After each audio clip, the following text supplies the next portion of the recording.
Baik, bismillahirrahmanirrahim. Assalamualaikum warahmatullahi wabarakatuh. Oke, hari ini kita di agenda permata gitu ya, perbincangan masalah wanita.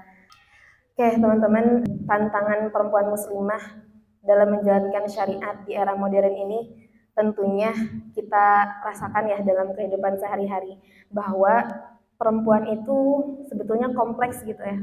Pembahasan perempuan itu kadang tidak bisa dibahas hanya dari satu cabang gitu, bahkan saking kompleksnya gitu ya, masalah bab dirinya, bab hatinya itu beda-beda gitu ya. Dan ya itulah mungkin karunia dari Allah Subhanahu wa taala, kelebihan, salah satu kelebihan dari perempuan juga gitu. Apalagi kita seorang muslimah gitu ya, bahwa pembahasan dari perempuan ini gak bisa kita remehkan gitu ya, gak bisa kita sepelekan gitu, karena yaitu banyak. Dan kalau kita ingat gitu ya, bahwa perempuan itu nantinya akan menjadi madrasatul ula atau madrasah pertama bagi anak-anaknya gitu ya.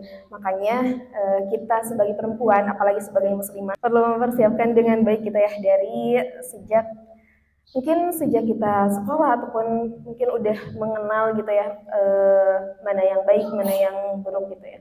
Pembahasan yang pertama yaitu tentang tantangannya tuh apa aja sih gitu ya bagi muslimah di zaman sekarang.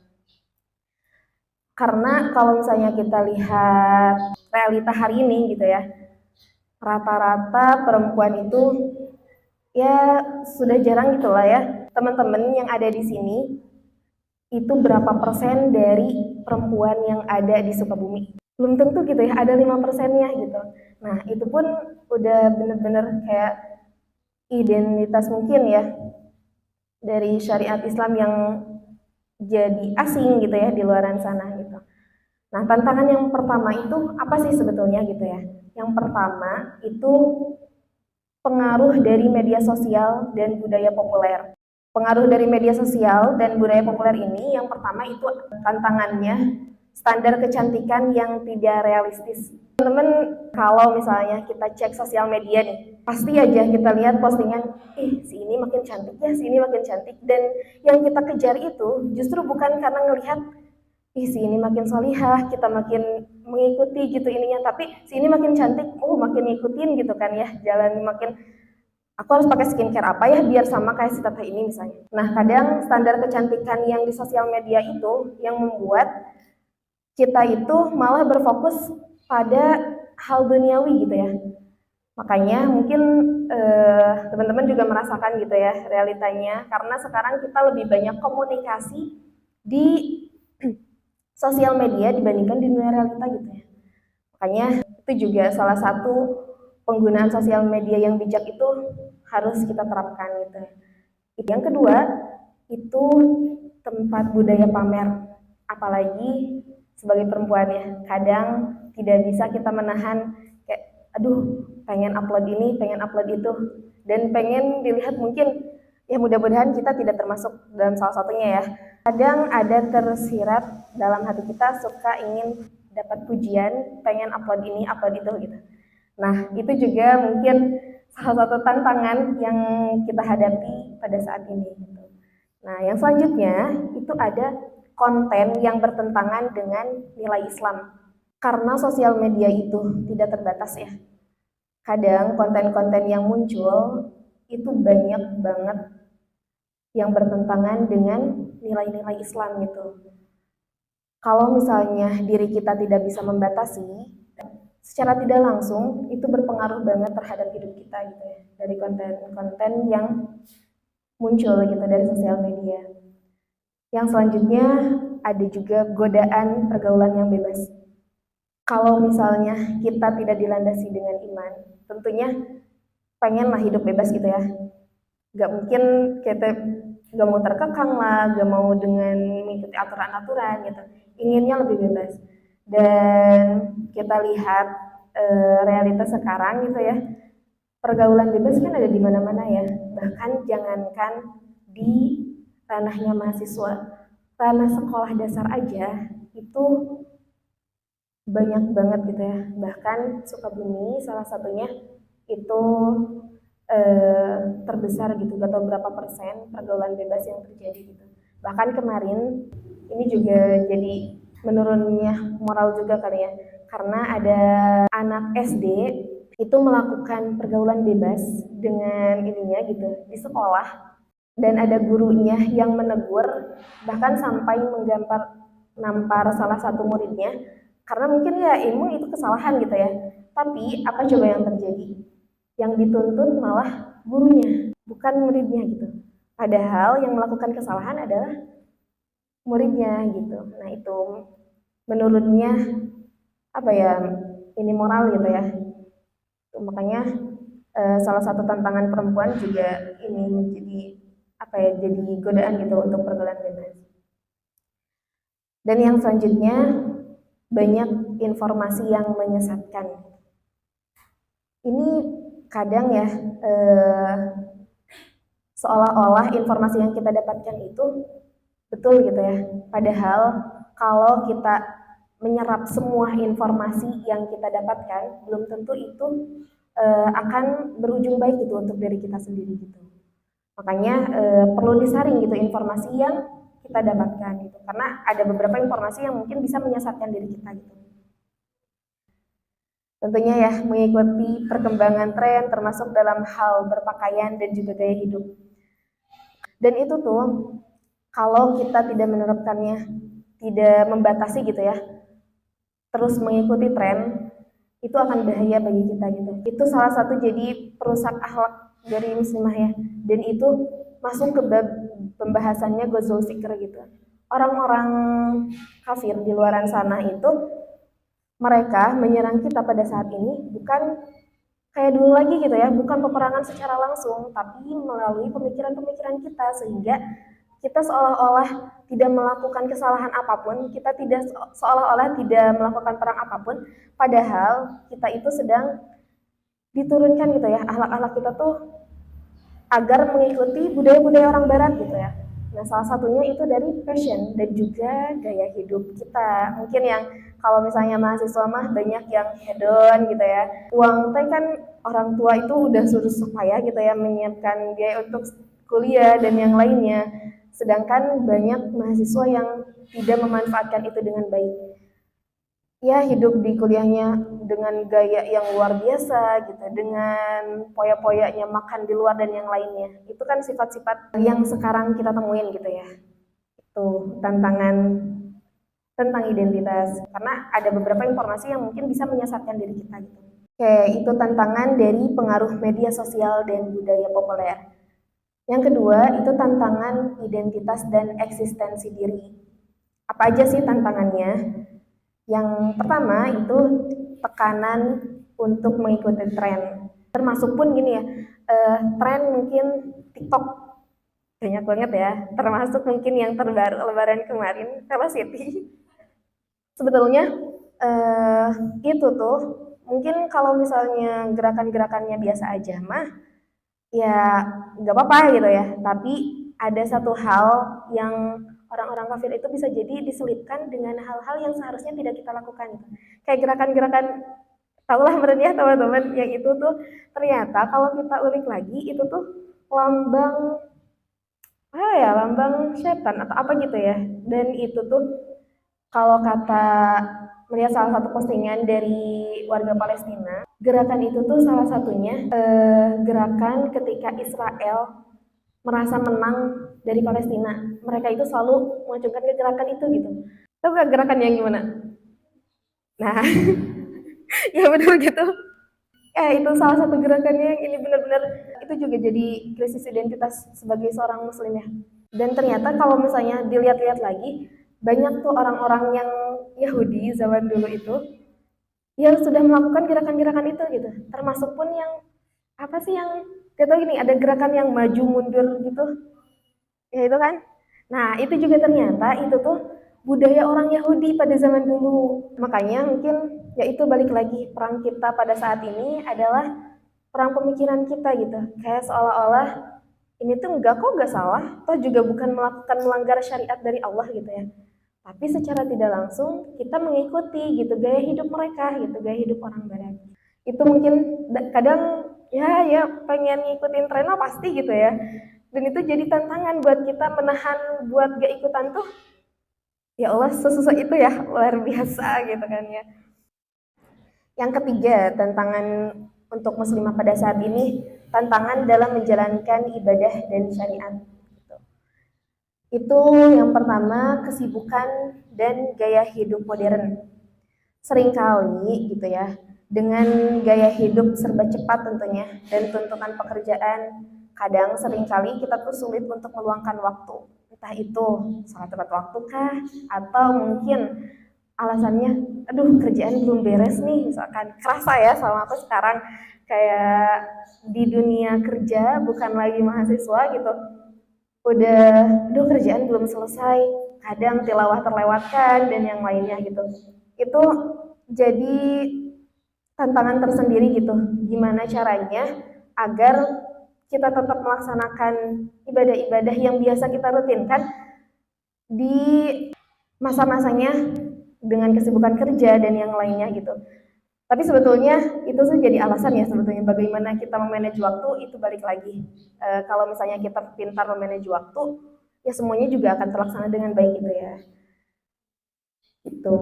Untuk yang selanjutnya itu lingkungan kita yang kurang mendukung. Karena kerasa gak sih kalau kita ada di lingkungan yang kurang apa ya? Mungkin kalau dibilang kasarnya lebih ke negatif kali ya. Itu kadang kita juga terbawa gitu ya, kalau diri kitanya juga belum kuat gitu. Makanya kenapa pentingnya kita mencari lingkungan yang baik gitu ya. Karena kalau misalnya lingkungan kita atau teman-teman kita melakukan yang kurang baiknya gitu, biasanya kita juga akan terbawa gitu. Makanya teman dan lingkungan itu sangat penting untuk dicari yang baik gitu ya. Tuh, yang ketiga itu interpretasi syariat yang keliru. Kadang beberapa interpretasi syariat yang sempit atau ekstrim itu dapat mempersulit muslimah dalam menjalankan kehidupan modern mereka secara alami.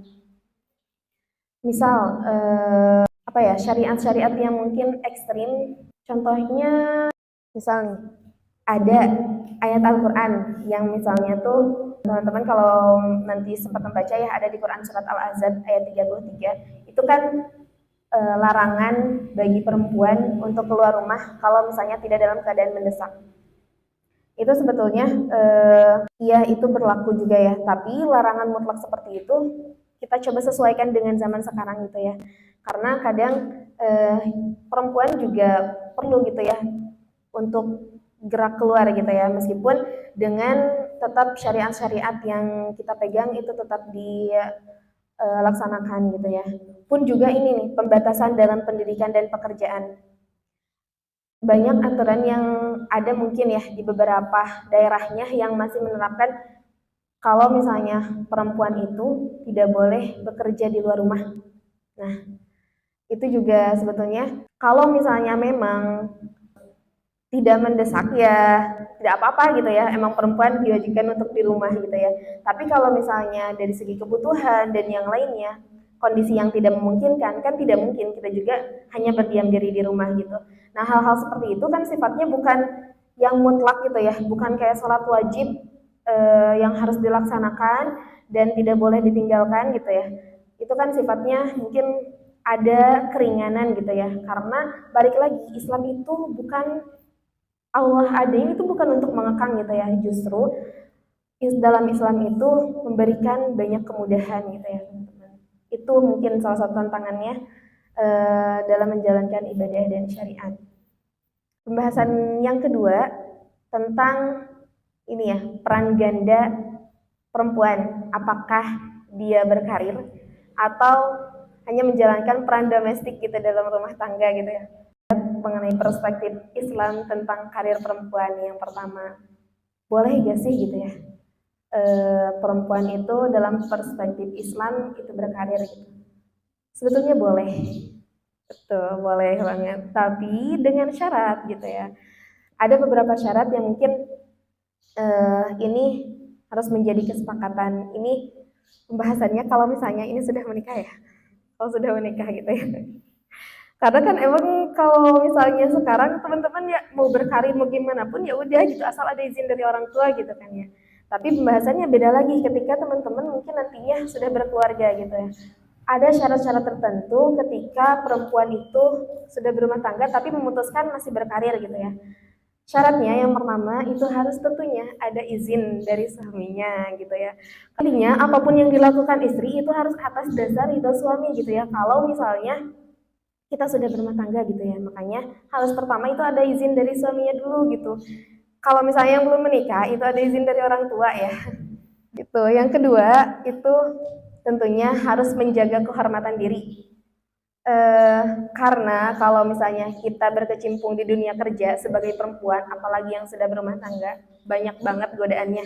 Entah itu godaan dari mungkin laki-laki lain atau dari kenyamanannya dia bekerja dan yang lainnya gitu, menjaga pergaulan dan yang lainnya. Makanya harus pintar-pintar menjaga kehormatan diri, itu syaratnya. Yang ketiga, itu tidak melalaikan kewajiban utamanya. Apa coba? Kewajiban utamanya sebagai istri dan sebagai ibu kalau misalnya sudah berumah tangga gitu.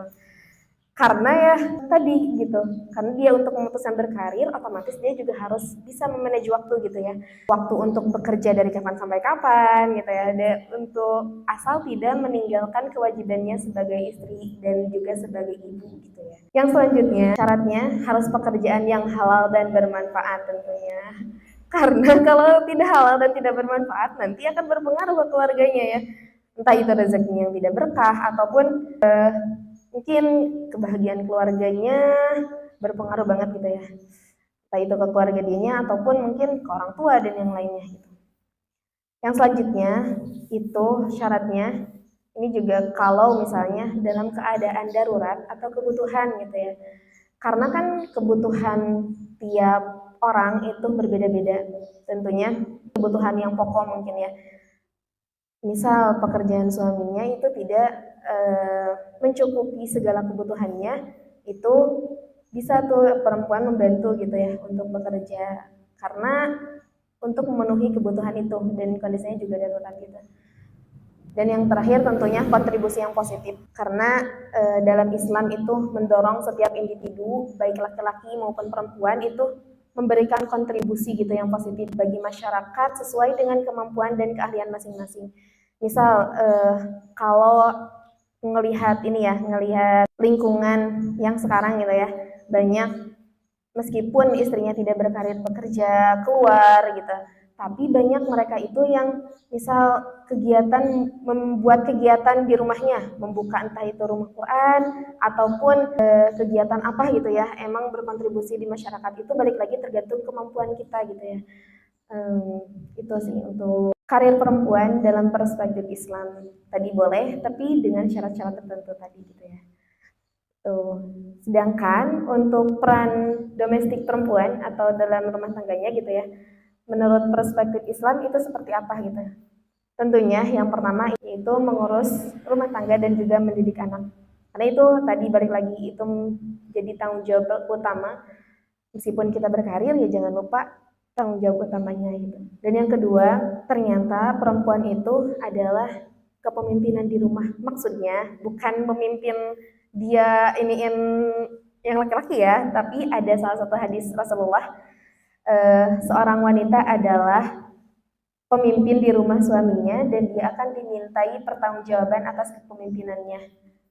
Ini maksudnya adalah peran penting perempuan itu berperan penting dalam mengatur dan mengelola urusan rumah tangga gitu ya.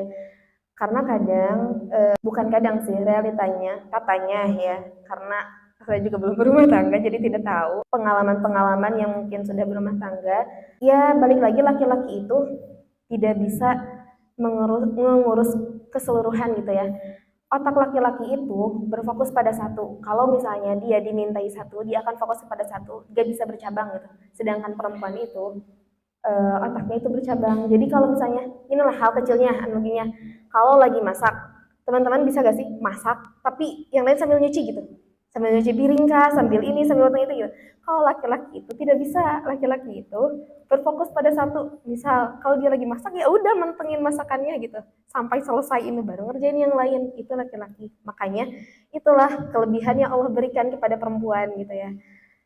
Makanya pembahasan perempuan itu sangat kompleks tentunya.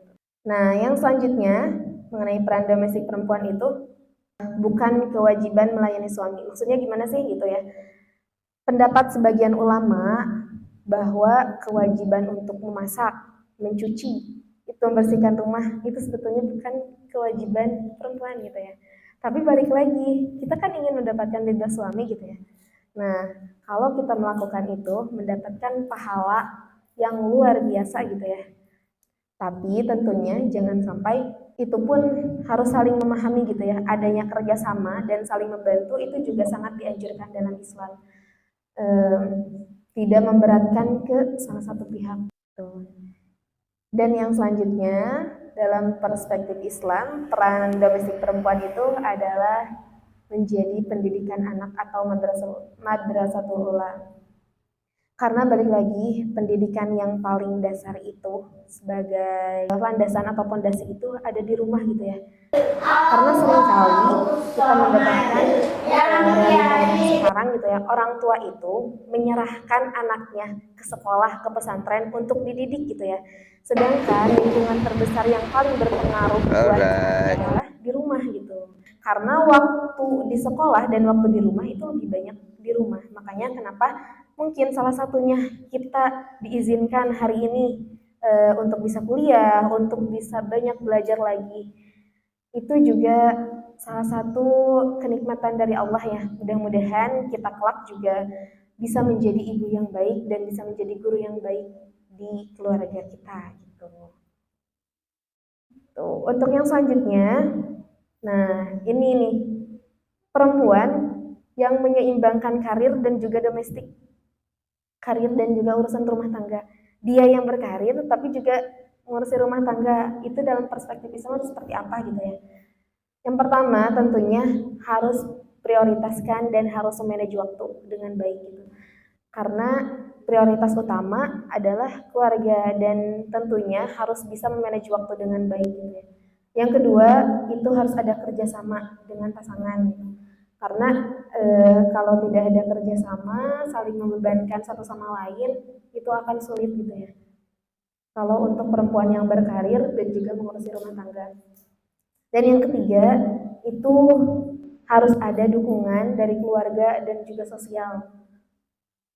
Karena kadang kalau misalnya didukung sama suami misal, tapi tidak ada dukungan dari keluarga, itu juga akan sulit gitu ya. Banyak pertentangan di dalamnya gitu. Dan yang ketiga, harus fleksibilitas karir. Mungkin kalau misalnya perempuan yang sudah berumah tangga dan memutuskan untuk tetap berkarir, itu juga harus mencari pekerjaan yang lebih fleksibel gitu ya.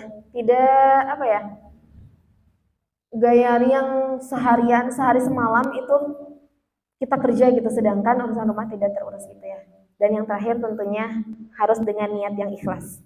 Oke, teman-teman, itu untuk yang masalah perempuan, peran ganda dari perempuan sebagai apakah ia berkarir ataupun peran domestiknya. Dua pilar pendidikan anak itu ada di lembaga pendidikan dan juga keluarga. Namun peran yang sekarang itu justru bergeser gitu ya. Di sekolah itu kebanyakan hanya mengajarkan masalah skill, perkembangan anak dan yang lainnya, sedangkan akhlak itu kadang jarang diajarkan gitu ya. Itu peran sekarang yang bergeser gitu ya. Dan strategi yang selanjutnya dari tantangan-tantangan yang ada pada saat ini, tentunya strategi untuk menjaga konsistensi dalam menjalankan syariat Islam itu harus seperti apa gitu ya. Tentunya untuk menjaga konsistensi ini kita membutuhkan kesadaran, kesungguhan dan juga strategi yang tepat, karena kadang untuk istiqomah itu lebih berat daripada kita memulai gitu ya. Oke, strategi untuk menjaga konsistensi dalam menjalankan syariat Islam itu, yang pertama itu harus memperkuat fondasi ilmu agamanya dulu. Dengan cara seperti apa gitu ya? Dengan cara kita bisa mengikuti kajian-kajian, misalnya datang ke majelis ilmu atau membaca buku-buku gitu ya.